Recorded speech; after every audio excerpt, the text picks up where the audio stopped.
ನಮಸ್ಕಾರ ಸ್ನೇಹಿತರೆ. ಅತ್ತೆ ಕಾಟ ತಾಳಲಾಗದೆ ಗಂಡನ ಮನೆ ಬಿಟ್ಟು ಬಂದು IAS ಅಧಿಕಾರಿಯಾದ ಮಹಿಳೆ.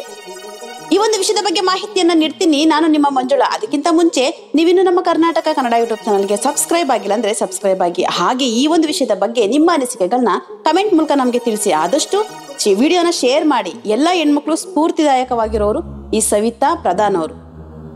ಚಿಕ್ಕ ಕುಟುಂಬದಲ್ಲಿ, ಬಡ ಕುಟುಂಬದಲ್ಲಿ ಹುಟ್ಟಿದಂತಹ ಸವಿತಾ ಪ್ರಧಾನ್ ಅವರು ಎಜುಕೇಶನ್ ಮಾಡ್ಬೇಕಾದ್ರೆ ಅಪ್ಪ ಅಮ್ಮನಿಂದ ಅಂದ್ರೆ ಒಂದು ಸಹಾಯ ಏನು ಅಂತ ಅಂದ್ರೆ, ಶಾಲೆಯಲ್ಲಿ ಓದ್ಬೇಕಾದ್ರೆ ಒಂದು ನಮಗೆ ಈಗ ಸ್ಕಾಲರ್ಶಿಪ್ ಅಂತ ಕೊಡ್ತಾರೆ.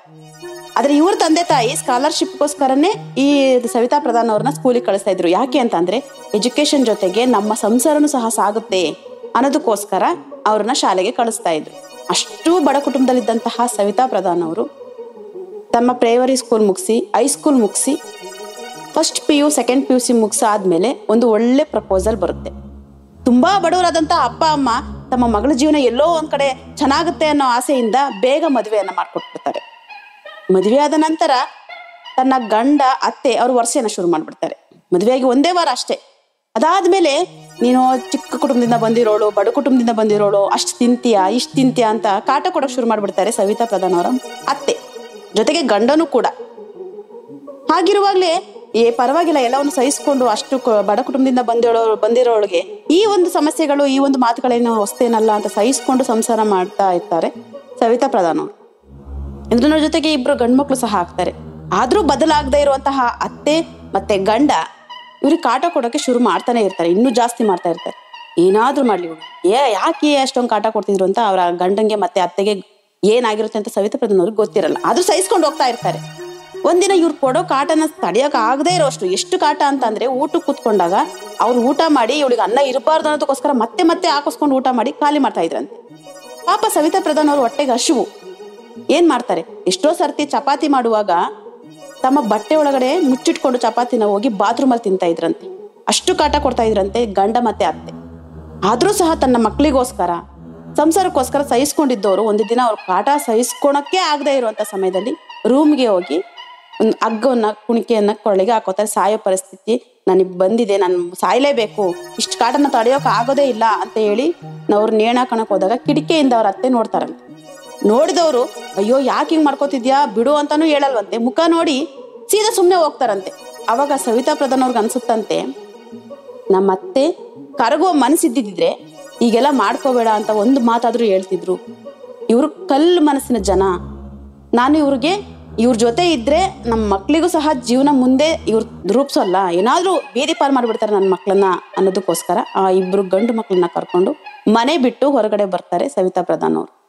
ಅದೇ ಅವ್ರು ಹೊರಗಡೆ ಬಂದಾಗ ಅವ್ರನ್ನ ಕೈ ಹಿಡಿಯೋದು ಅವ್ರ ಸ್ನೇಹಿತ, ಅವ್ರ ಗೆಳತಿಯರು. ಅವರಿಗೆ ಒಂದು ಸಲೂನ್ ಅನ್ನ ಮಾಡ್ಕೊಡ್ತಾರೆ. ಜೊತೆಗೆ ಇವ್ರು PUC ಮಾಡಿರೋದ್ರಿಂದ ಮಕ್ಕಳಿಗೆ ಟ್ಯೂಷನ್ ಶುರು ಮಾಡ್ತಾರೆ. ಬೆಳಗ್ಗೆಯಿಂದ ಸಂಜೆವರೆಗೂ ಸಲೂನ್ ಆದ್ಮೇಲೆ ಸಂಜೆ ಮೇಲೆ ಟ್ಯೂಷನ್. ಇದರಿಂದ ಬಂದಂತಹ ಹಣದಿಂದ ತಮ್ಮ ಸಂಸಾರವನ್ನು ಸಾಗಿಸ್ತಾ ಇರ್ತಾರೆ ಸವಿತಾ ಪ್ರಧಾನ್ ಅವರು. ಅದಾದ್ಮೇಲೆ ಸ್ನೇಹಿತರೆಲ್ಲ ಹೇಳ್ತಾರೆ, ನೀನ್ ಚೆನ್ನಾಗಿ ಓದಿದೆಯಲ್ಲ, ಡಿಗ್ರಿ ಮಾಡು, ಏನಾದ್ರೂ ಜೀವನದಲ್ಲಿ ಸಾಧನೆ ಮಾಡು, ಇಷ್ಟಕ್ಕೆ ಯಾಕೆ ಬಿಡ್ತೀಯ, ಮಕ್ಳಿದ್ದಾರೆ, ಸಂಸಾರ ಇದ್ದಾರೆ, ಜೊತೆಗೆ ನೀನು ಒಳ್ಳೆ ವಿದ್ಯಾರ್ಥಿನಿ ಅಂತ ಸ್ಕೂಲಲ್ಲಿ ಆಗ್ಲೇ ಅವರು ಟಾಪ್ 1 ಸ್ಟೂಡೆಂಟ್. ಹೀಗಿರುವಾಗ ನೀನು ಎಜುಕೇಶನ್ ಮುಂದುವರ್ಸು ಅಂತ ಸ್ನೇಹಿತರು ಹೇಳಿದಾಗ ಆ ಮಾತನ್ನ ಅವರು ಮನಸ್ಸಿಗೆ ತಗೊಂಡು, ಹೌದು ನಾನು ಏನಾದ್ರೂ ಮಾಡ್ಬೇಕು ಅಂತ ಹೇಳ್ಬಿಟ್ಟು ಡಿಗ್ರಿಯನ್ನ ಕಟ್ತಾರೆ. ಮೂರು ವರ್ಷನ ಡಿಗ್ರಿ ಪಾಸ್ ಆದ್ಮೇಲೆ UPSC ಪರೀಕ್ಷೆ ಬರೀತಾರೆ. ಅದು ಸಹ ಪಾಸ್ ಆಗ್ತಾರೆ. ಅದು 24 ವರ್ಷಕ್ಕೆ.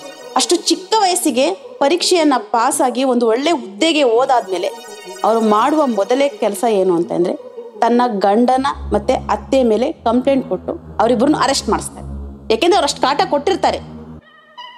ಈಗ್ಲಾದ್ರೂ ನಮ್ಮ ಅತ್ತೆ ಮತ್ತೆ ನನ್ನ ಗಂಡ ಬುದ್ಧಿ ಕಲಿಬೇಕು ಅನ್ನೋದಕ್ಕೋಸ್ಕರ ಅವ್ರು ಮಾಡಿದಂತಹ ಮೊದಲನೇ ಕೆಲಸನೇ ಅವರಿಬ್ಬರನ್ನು ಅರೆಸ್ಟ್ ಮಾಡಿಸೋದು. ಹೌದು, ಸರಿ ಮಾಡಿದ್ದಾರೆ ಇವ್ರೇನ್ ತಪ್ಪು ಮಾಡಿಲ್ಲ. ಯಾಕೆಂದ್ರೆ ಅಷ್ಟು ಕಾಟ ಕೊಟ್ಟಿದ್ದಾರೆ, ತಿನ್ನಕ್ಕೆ ಹಿಟ್ಟಿಲ್ದಂಗ್ ಮಾಡಿದ್ದಾರೆ, ಮನಸ್ಸಿಗೆ ಚುಚ್ಚಂತ ಮಾತುಗಳನ್ನ ಆಡಿದ್ದಾರೆ.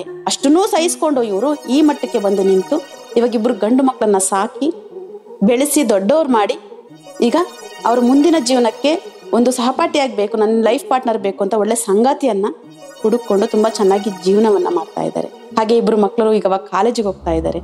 ಎಷ್ಟು ಸ್ಫೂರ್ತಿದಾಯಕ ನೋಡಿ. ಅವತ್ತೇ ಅವ್ರೇನಾದ್ರೂ ಸತ್ತಿದ್ರೆ ಆ ಇಬ್ರು ಮಕ್ಕಳು ಸಹ ಬೀದಿ ಪಾಲಾಗ್ತಿದ್ರು. ಇವಾಗ ಅವ್ರಿಗೆ ಯಾರು ಗತಿ ಆಗ್ತಿದ್ರು ಅದನ್ನೆಲ್ಲಾ ಯೋಚನೆ ಮಾಡಿ, ನನ್ನ ಮಕ್ಕಳಿಗೋಸ್ಕರ, ನನಗೋಸ್ಕರ, ನಾನು ಬದುಕಬೇಕು ಅನ್ನೋದಕ್ಕೋಸ್ಕರ ಆ ಮನೆಯಿಂದ ಹೊರಗಡೆ ಬಂದು ಇನ್ನೊಂದು ಜೀವನವನ್ನು ರೂಪಿಸ್ಕೊಂಡು ಆ ಗಂಡನಿಗೆ ಮತ್ತೆ ಅತ್ತೆಗೆ ತಕ್ಕ ಪಾಠವನ್ನ ಕಲಿಸಿದ್ದಾರೆ. ಇದು ಎಷ್ಟೋ ಜನ ಹೆಣ್ಮಕ್ಳಿಗೆ ಸ್ಫೂರ್ತಿ ಅಂತ ಅಂದ್ರೆ ಈ ಸವಿತಾ ಪ್ರಧಾನ್ ಅವರು. ಇದೇ ತರ ಹೆಣ್ಮಕ್ಳುಗಳು ತುಂಬಾ ದೃಢ ನಿರ್ಧಾರದಿಂದ ಮುಂದೆ ಜೀವನ ಸಾಗಿಸಿದ್ರೆ ಎಲ್ರಿಗೂ ಸಹ ಪಾಠ ಕಲಿಸಬಹುದು ಸ್ನೇಹಿತರೆ.